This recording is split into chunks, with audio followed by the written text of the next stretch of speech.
Welcome back to my channel Shiny's lifestyle. நான் உங்கள் ஷைனி. இன்னைக்கு சூப்பரான ஒரு யூஸ்ஃபுல் வீடியோ தான் பார்க்க போறோம்.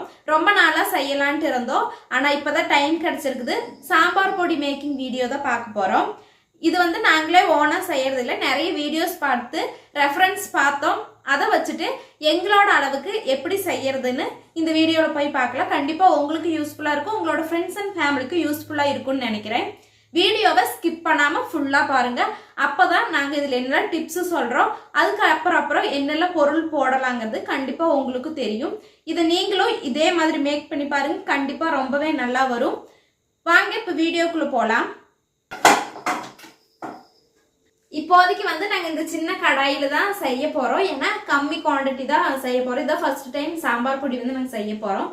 இத்தனை நாள் கடையில தான் வாங்கிட்டு இருந்தோம், அதனால கொஞ்சமா செஞ்சு பார்த்துட்டு கண்டிப்பா இது வந்து நல்லா தான் இருக்கும்னு நினைக்கிறேன். அது மாதிரி பொருள் தான் போடுறோம். நல்லா இருந்ததுன்னா பின்ன நம்ம நிறைய வந்து செஞ்சு வச்சுக்கலாம்.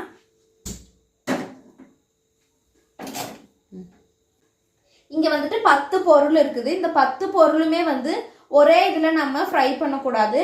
ஏன்னா சில டைம் வந்து இந்த மிளகா வந்துட்டு ரொம்ப நெடி வரும், அதனால அதை ஒரு டைம்ல இதாக்கணும். ஜீரகமெல்லாம் வந்து வேகம் வறுபட்டுரும். இந்த அரிசியெல்லாம் கொஞ்சம் லேட் ஆகும், அதனால ஒவ்வொரு பொருளுக்கும் ஒவ்வொரு ஃப்ரையிங் டைம் இருக்குது.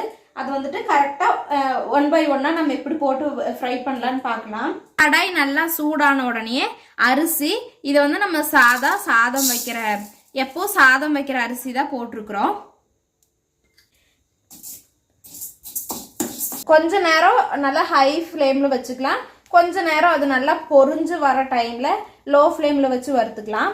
ஏன்னா அரிசி வந்து கொஞ்சமா தான் போட்டிருக்கிறோம், அதுவும் பார்த்தாம இது வந்து கிளறி விட்டுட்டே இருக்கணும் அரிசியை. அப்படி இல்லைன்னா வேகம் வந்துட்டு கறி அடி பிடிக்கிறக்க ஆரம்பிச்சிடும் அரிசி, அதனால கிளறி விட்டுட்டே இருக்கணும். அரிசி போட்ட உடனே அது வந்து பொரியறதுக்கு ஸ்டார்ட் ஆயிடுச்சு, இப்படியே பொரிஞ்சுட்டே இருக்கணும்.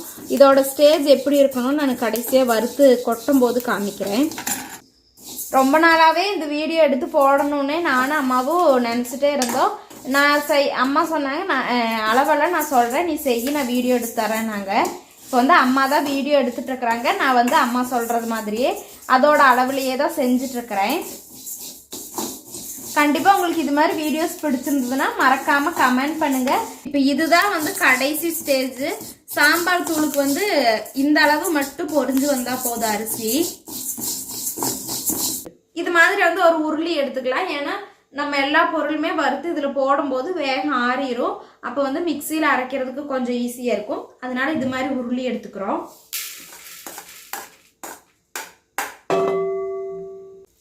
இப்ப வந்து மல்லி வந்து போட்டுக்கலாம்.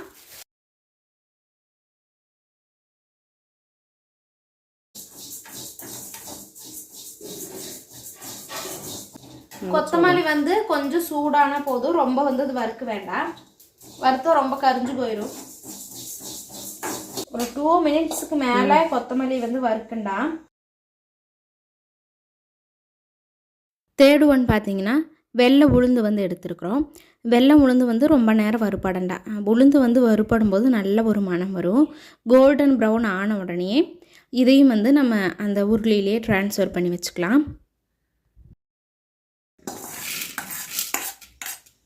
இது வந்து பச்சை கடலைப்பருப்பு.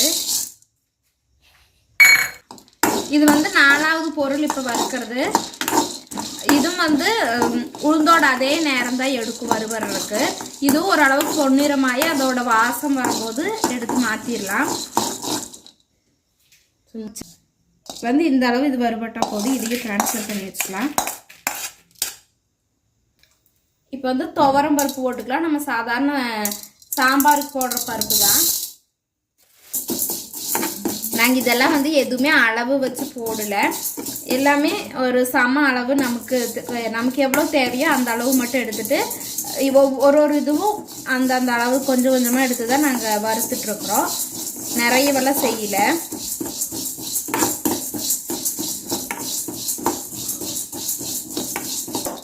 துவரம் பருப்பு கொஞ்ச நேரத்துலேயே வறுபட்டாச்சு. ஏன்னா 4 பொருள் நம்ம ஒரு கடாயில் போட்டு வறுக்கும் போது கடாய் வந்து நல்லாவே சூடாக இருக்கும். அந்த டைமில் கம்மி நேரம் அதை வறுத்தா போதும், ரொம்ப நேரம் வச்சுருந்தீங்கனாலும் ரொம்ப கருகி போயிடும்.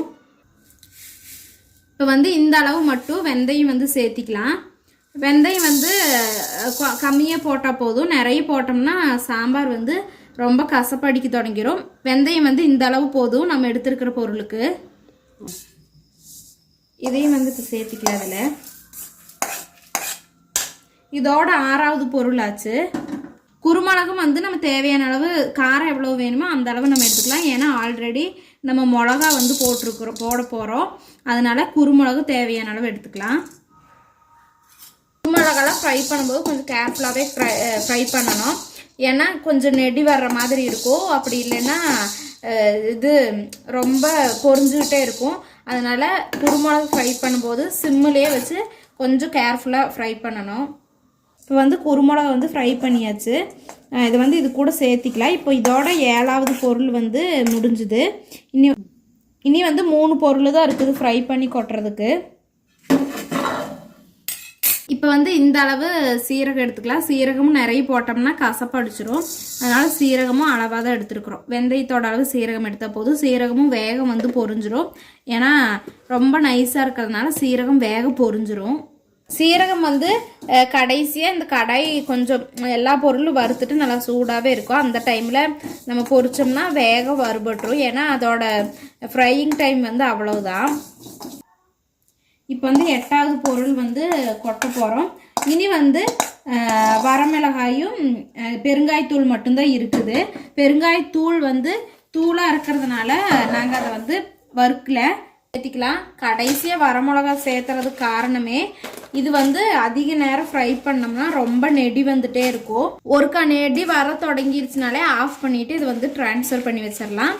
இதோட 9வது பொருள். இனி ஒரே ஒரு பொருள் வந்து பெருங்காயத்தூள் மட்டும்தான். பெருங்காயத்தூள் வந்து நம்ம இது மாதிரி பாக்ஸ்லேயே நமக்கு பொடியாக இருக்கிறதுனால அந்த பொடியை நம்ம அரைக்கும் போது சேர்த்திக்கலாம். அதே கட்டி பெருங்காயமாக இருந்ததுன்னா ஃப்ரை பண்ணிவிட்டு அது கூட சேர்த்து அரைச்சோம்னா போதும்.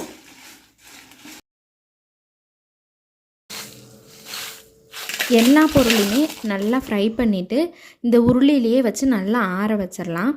நம்ம வந்து சூடாக இருக்கும்போது போட்டு அடித்தோம்னா மிக்ஸியும் நல்லா சூடாயிரும். அதே மாதிரி அந்த பொடியும் சூடாயிரும். நம்ம ஸ்டோர் பண்ணும்போது எந்த ஒரு பொடியுமே நல்லா சூடாக இருக்கும்போது அடித்து ஸ்டோர் பண்ணோன்னா வேகம் வந்து அதோட அந்த வாசமும் போயிடும், கேடு வந்துடும்.